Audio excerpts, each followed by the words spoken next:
Well, viewers, I have been promising you that one of these days I will talk about the most dangerous place to do missions on earth, Kainuk.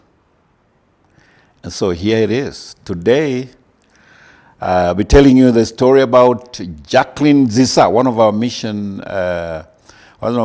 our missioners who was abducted on the way right after Kainuk. I'll be telling you that story if you stay on. Welcome to my YouTube channel. I've been sharing stories of my life, most of them from this book, Bishop Mulandi, and also outside this book, because some of them, it's like John chapter 20, verse 30 and 31, where it says, and I quote, "And many signs did Jesus in the midst of his disciples that are not written in this book." That's the Bible. "But these are written that ye might believe that Jesus is the Christ, and that by believing you may have life eternal." So there's so much that are not written in this book about, Bishop Henry Mulandi, that I've experienced in my walk with God, in my missions trips here at home and abroad, that I thought it will be building your faith. That some of you that are just beginning missions, as I share these stories, not preaching, just sharing from my heart what I've gone through, hoping that this will build your faith, that you're not serving God in vain. There's something good in store for you, even as you face these challenges. So please, if you're a visitor to this channel, make sure you subscribe before the end of this episode. So welcome, Kainuk. Those of you that are from other countries, not Kenya, you may want to know where Kainuk is. Kainuk is going north from where I am. I'm in Thika, central Kenya, and going Kainuk way is going north.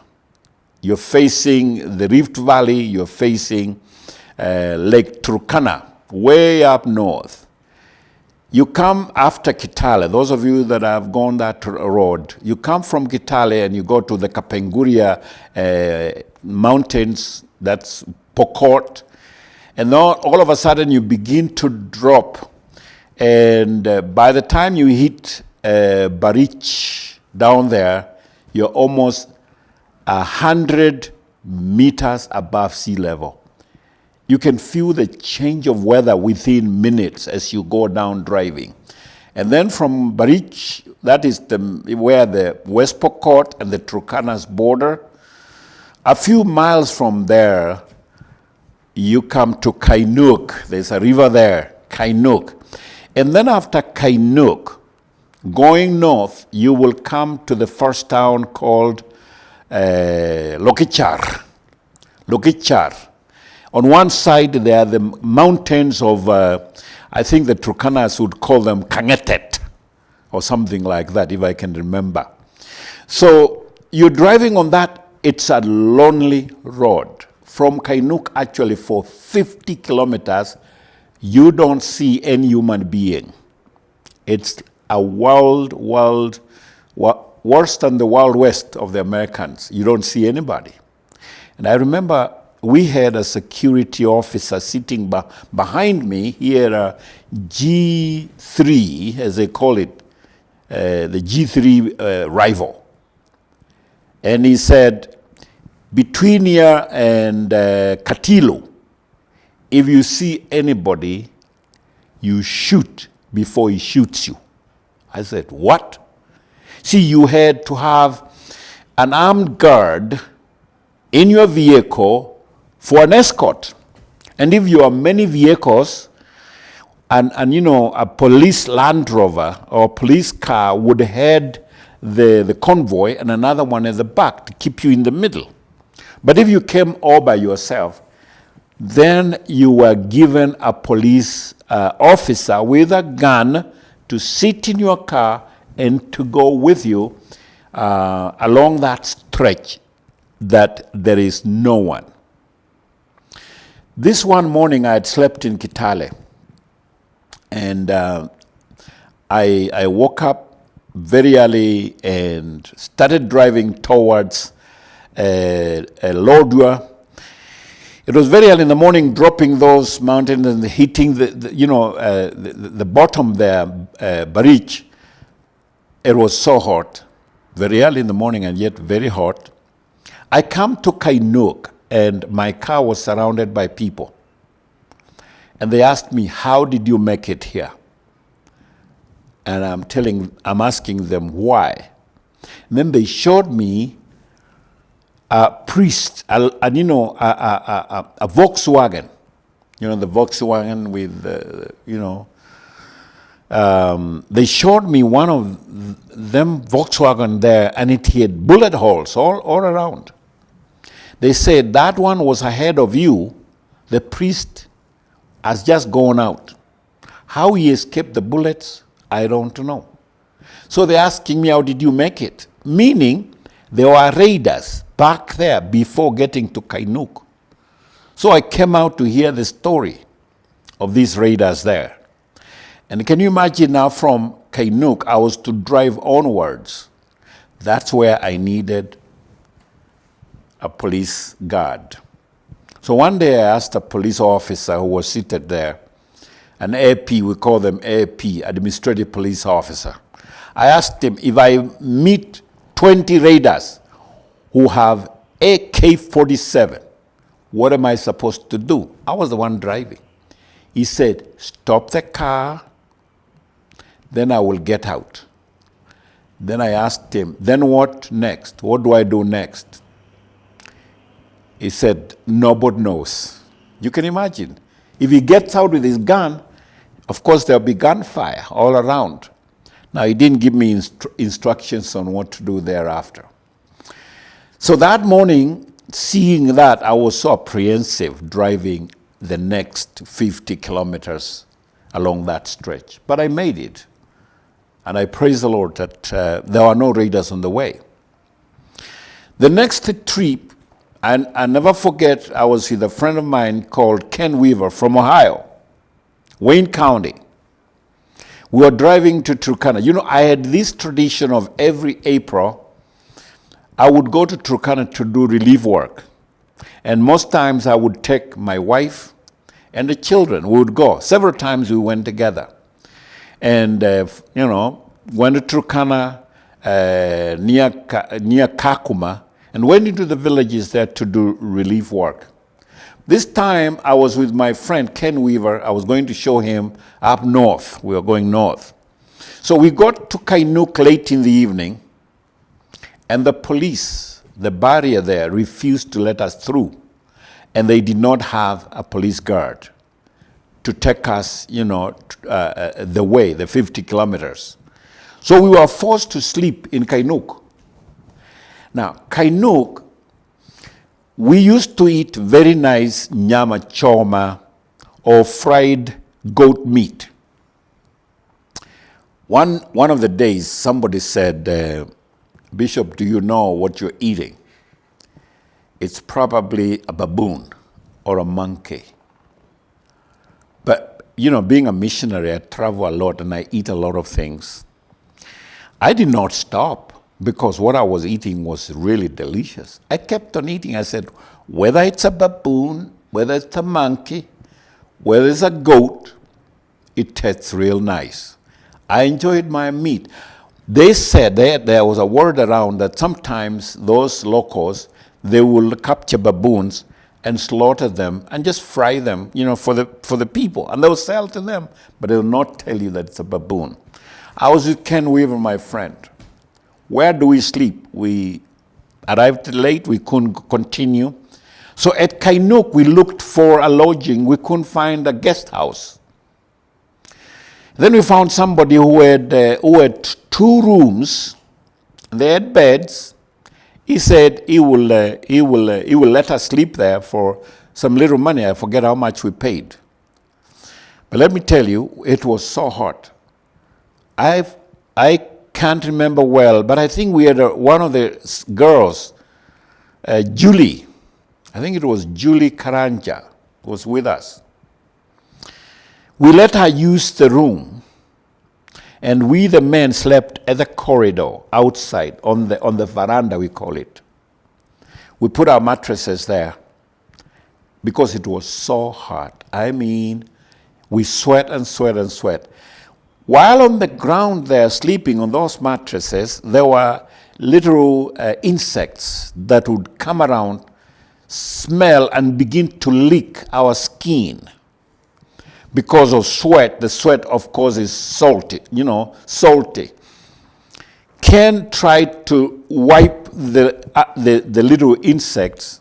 He tried so many times, he got tired.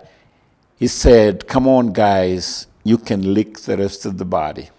He said the following morning, he said, I guess I had over 2,000 of them insects over my body, licking the salty sweat. That was Kainuk. I had many experiences in Kainuk. We were coming from Lokori. We had gone to preach in Lokori. There was a training going on. Benson, the desert boy, was doing a training. So we went down there with Brother Kimathi. He was the cameraman. And we also had Josephine. And I forget who was the driver. So we went to Lokori, did our mission. Coming back towards Lokichar, we meet raiders. And the Lord did a miracle, let me tell you. These raiders were there looking at us, carrying guns. They never shot at us. We drove, and we were quiet as we were driving. They did not stop on the road. They were on the side, and they were just walking, hurriedly, and I didn't know where they were going. We were only one car. We didn't have any escort. We didn't have any police officer. I believe we had angels that were with us, that these raiders must have seen these people walking alongside our vehicle, and they did not shoot at us at all. They let us go. It got late before we got to Lokichar. Got late, and I did something stupid. I knew it was stupid. I thought going all the way to Lokichar and turning and coming back on the other side of the mountain, we can just cross over the mountain and we will be on the other side of the road that leads to Kainuk. So I told them, these are flat riverbeds. Flat riverbeds. We can go on this riverbed and get out on the other side close to Kainuk. So I told the driver to get in the river. So on a dry riverbed, sand, flat, we started driving to go on the other side rather than going all the way, a long way. And we drove.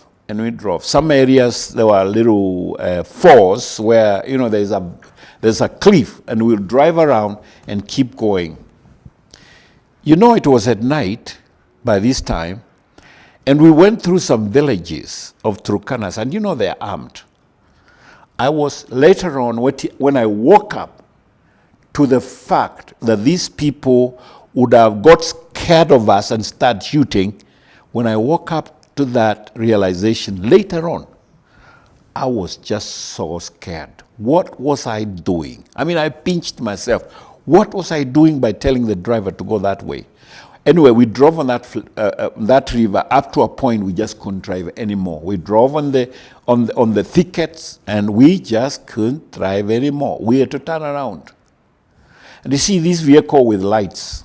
The villagers would have thought these are raiders. Right now, as I'm recording this,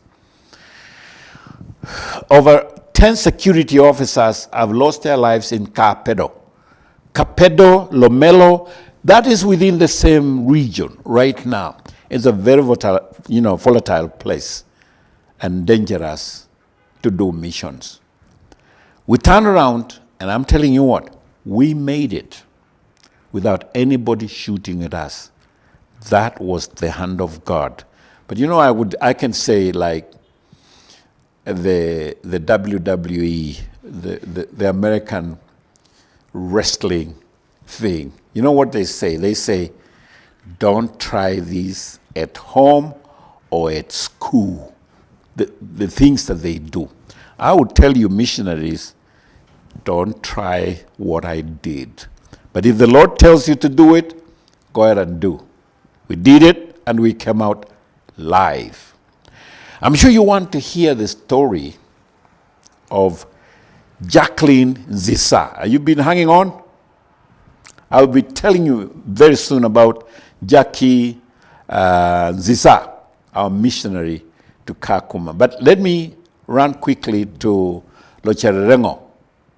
This is about 9 kilometers out of Kakuma. We had gone there to do missions. The villagers, at one time when we did relief work, we were playing the drum. And they said, don't play the drum because as you play the drum, you're chasing our God away. We want rain so bad. So our team convinced them that we are praising the Almighty God who is able to bring rain around here. There had not been rain for long. I forget whether for a year, 2 years going without rain. So they feared as you play the drum, singing, worshiping God, we might chase their God away who is supposed to bring rain. So they convinced them. And we prayed for rain in that area. A few months later, rain came. Then they invited us back there to Locherengo. That's how the mission work in Locherengo started. So we went back the second time. I was there the second time. And so we are in Locherengo, and they are sitting down before we start giving them food. They're sitting down, listening, and I have an interpreter here. He's interpreting in Turkana. I can remember the Turkana language. I knew it in 1965 when I was a missionary boy with my stepbrother, David. I knew a bit of Turkana, having stayed there for a year and a half. But this time, it's in the 90s and 2000s. I don't know much of Turkana. He's interpreting. And I'm telling them of a dream. That I dream of a time in this village there'll be a school. I dream of a time in Locherengo when there'll be an hospital. And I kept on, and as I was talking, I said, there'll be a school here where your children will go to study and learn. And they will become teachers. They'll become doctors. I said, I dream of a time when your children will come to a school here. But this time I'm saying this, there is no church, there is no health clinic, there's no school. Maybe 1,000, 2,000, villagers around there, and nothing of the sort. And then I said, one, and I'll never forget, I said, your children will go to school here, and they'll be pilots. And he's struggling in Turkana to explain to these people what is a pilot. Because they know a driver, but they don't know a pilot. So I'm explaining to them about an aircraft. And as I'm explaining, the guy is struggling. An aircraft is here overflying our heads. And everybody looked up and I said, your children will be piloting. Your children will be driving a machine like that one you see there. I mean, it was so timely. You talk about, God's timing things. That was timely. Now, it was not long after that, after we left, that a school was started. Some churches in America helped us start a school there. And the first day of school, we had 300 children. And we had to divide them. Some are 15 years, some are 18 years of age, some are, 5 years of age. Dividing them into classes was the hardest thing. And these are people who have never been to any classroom. That's where we were beginning. But let me back up a little bit on that mission at Locherengo. As we were doing feeding, I was shown a girl carrying something at the back, stuck at the back, covered with a sheet. I was told that that's a kid that was being carried.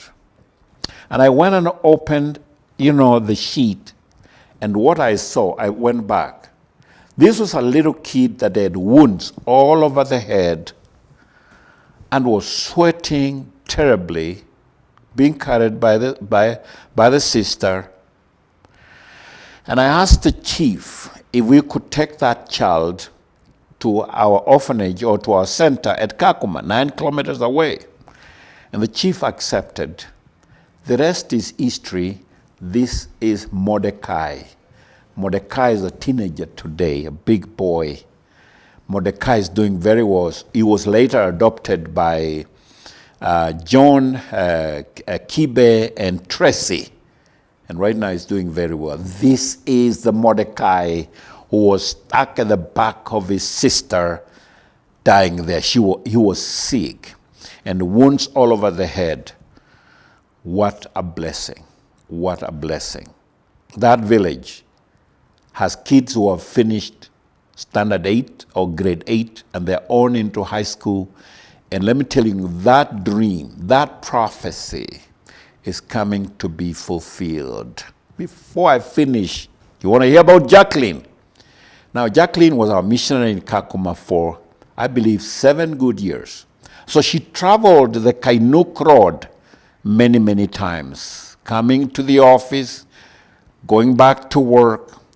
One of the trips before Katilu, after Kainuk, here were raiders who stopped their public vehicle, their matatu, and everybody was ordered out. And they took everything that they were carrying.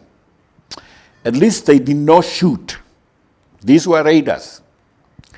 And then they told everybody to go back in the car, and they grabbed Jacqueline and they said they will go with her in the bush.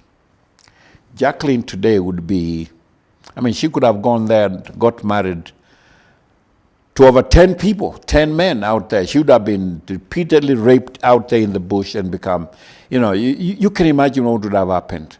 So when they grabbed her and wanted to take her away, they were dragging her away.